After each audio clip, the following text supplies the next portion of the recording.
Sebab tu malam tadi di hadapan ramai lelaki dalam kuliah maghrib, lepas kuliah maghrib start forum, pukul 9.50 baru berhenti bercakap.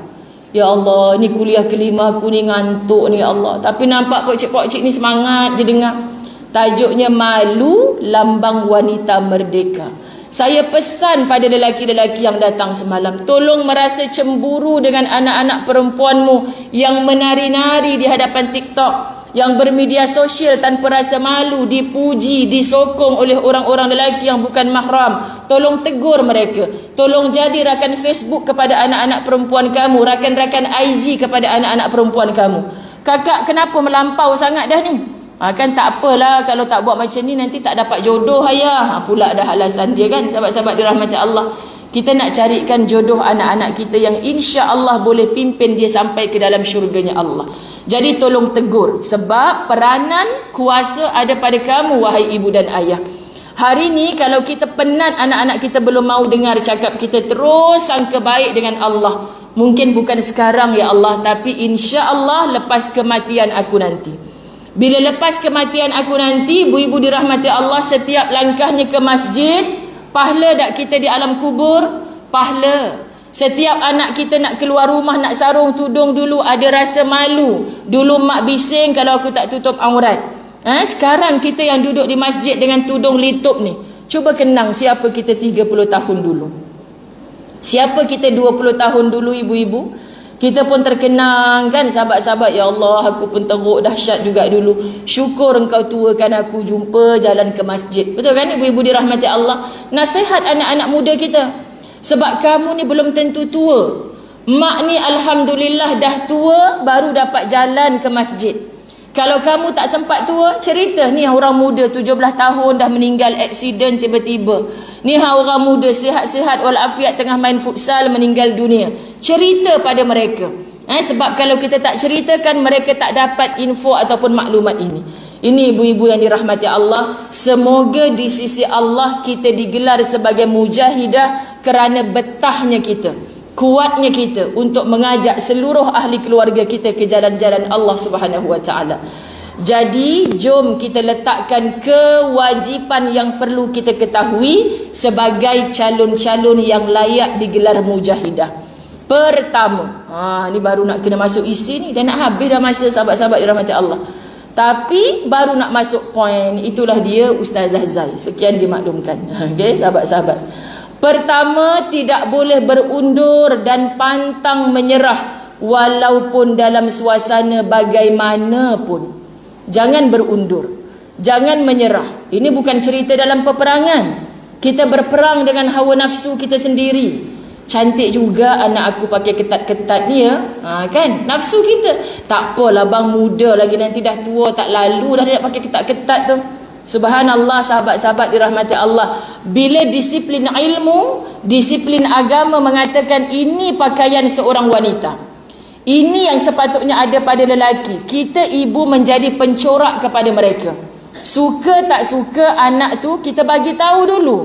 Kalau dia tak nak ikut, jangan stres ibu-ibu dirahmati Allah. Jangan merajuk, jangan besok tak nak pujuk lagi mereka dalam kebaikan. Bayangkan kalau ditanya pada Ustazah Zai, program dekat Kelang Lama Kulim, berapa orang datang? 100 orang ya Allah. Berapa orang yang dah berubah jadi mujahidah? Seorang je kot ya Allah. Sedih tak sahabat-sahabat dirahmati Allah? Tak perlu sedih sebenarnya. Sebab Allah tak tanya berapa orang yang datang. Penganjur-penganjur program majlis ilmu, jangan sedih. Kalau kita dah bersungguh-sungguh dalam usaha promosi macam-macam, nak bagi orang ramai datang. Tak sangka Ustazah, macam-macam promosi yang datang tak sampai 10 orang. Biasa je Ustazah Zai kalau ngajar pejabat-pejabat tu, Masya Allah, lagi minggu gaji. Minggu gaji depan ni 7 orang. Ya Allah, sabar je lah aku. Mana yang selalu 70 orang datang ni? Minggu gaji Ustazah, kan sabar je lah. Jadi cuti waktu solat Jumaat tu panjang, cuti hari Jumaat waktu rehat hari Jumaat tu panjang. Jadi dia gunakan duit gaji ni pergilah, pergi beli tu beli ni. Yang duduk ni sebab sian Ustazah Zai kan cakap seorang-seorang, 7 orang depan ni. Nanti tak apa Ustazah nak cakap 10 minit pun tak apa, kami okey je. Dah apa? Dah jadual saya 1 jam lah. Nanti dia apa kata, ustazah, saya datang 7 orang pun ustazah cakap 1 jam juga, semangat juga.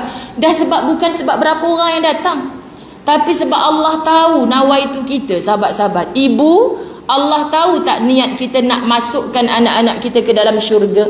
Mana ada ibu yang berdoa biarlah masuk dalam neraka yang nombor 3 tu memang ketegak tu, ya Allah, ada? Tak ada, subhanallah. Tapi tolong kawal lidah kita. Anak 1, 2, anak 2 okey, anak 1 okey, anak 2 okey, anak 4 okey. Yang ketiga ni, di bibir kita kalau jumpa ambil report kat depan cikgu. Cikgu kata, puan, ni tak pernah buat homework. Memang kat sekolah suka kacau kawan-kawan. Memang cikgu nombor 3 ni tak tahulah, saya bagi makan sama je. Ikut pak dia ni cikgu, ikut pak dia. Pula dah sahabat-sahabat dia rahmat Allah. Tak tahu nak cakap dah, memang ketegak mulut kita ni. Jadi nombor 3 ni duduk mendom je sebelah cikgu, sebelah mak. Hati ni sahabat-sahabat, ada rasa malu tak dia dibegitukan? Malu. Rasa down tak dia? Down. Sahabat-sahabat, biar cikgu kata dia tak bagus, biar kawan-kawan kata dia tak bagus, jangan ibu kata dia tak bagus. Faham ibu-ibu dirahmati Allah? Tapi kadang-kadang cikgu kata bagus, kawan masih sayang dia. Mak ni hari-hari cakap, hang nak jadi apa? Hang nak jadi apa? Akhirnya dia lost. Tak ada pun panduan, tak ada pun rasa kasih sayang dikasihi oleh sang ibu. Bila anak-anak kita rasa hilang keyakinan dengan ibu, dia takkan percaya dengan orang lain lagi dah. Faham ya sahabat-sahabat dirahmati Allah? Kita banyak tersilap. Sebab yang 1, 2, 4 yang baik ni kita puji sebut. Jumpa saudara marah, tu memang tu baru ni SPM 10A.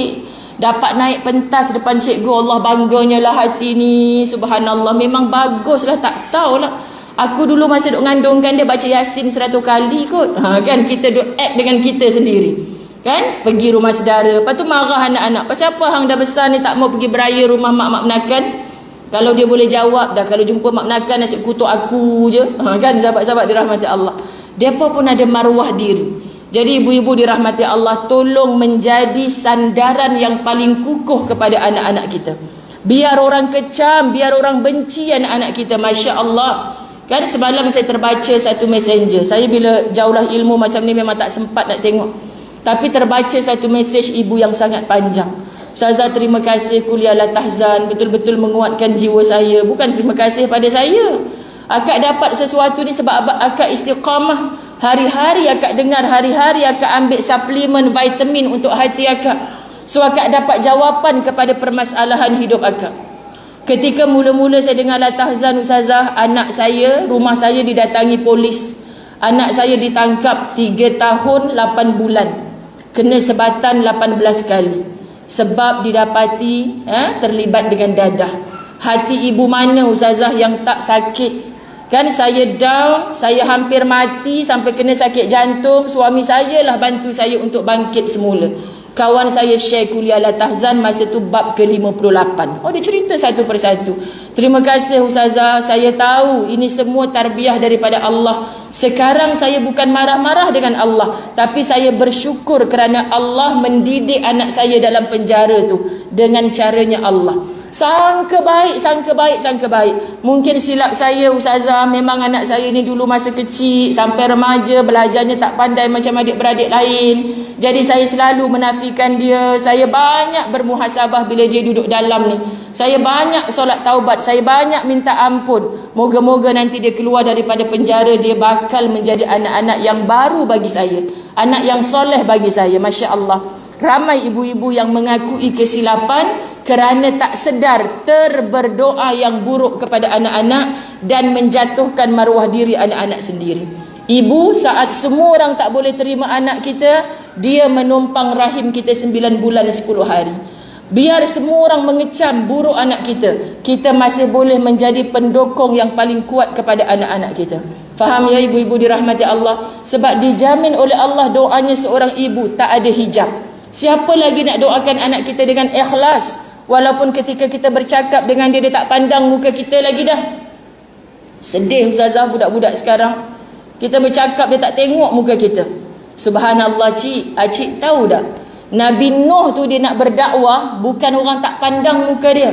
Nampak je Nabi Nuh terus ambil kain kelubung muka, sumbat telinga dengan kapas. Punya benci tengok Nabi Nuh. Ada tak acik ni anak tak suka dengar nasihat acik ni sampai ke lubung dengan kain pelekat, sumbat dengan kapas telinga? Tak ada lah sampai lagu tu. Jadi tengok Nabi Nuh, beratus tahun berapa orang saja ikut dia. Dan kalau kita kata tu Nabi Nuh Ustazah, ni kita ni, subhanallah sahabat. Nabi Nuh syurga tak? Syurga. Besar tak ujian Nabi Nuh dalam dakwah? Besar. Siapa yang tak nak ikut Nabi Nuh? Bukan orang kampung, bukan orang jauh, isteri dan anak sendiri tak nak ikut Nabi Nuh. Sama tak ujiannya dengan kita? Ustazah, saya cakap baik-baik, saya ni cikgu sekolah Ustazah, 1000 orang budak boleh dengar cakap saya.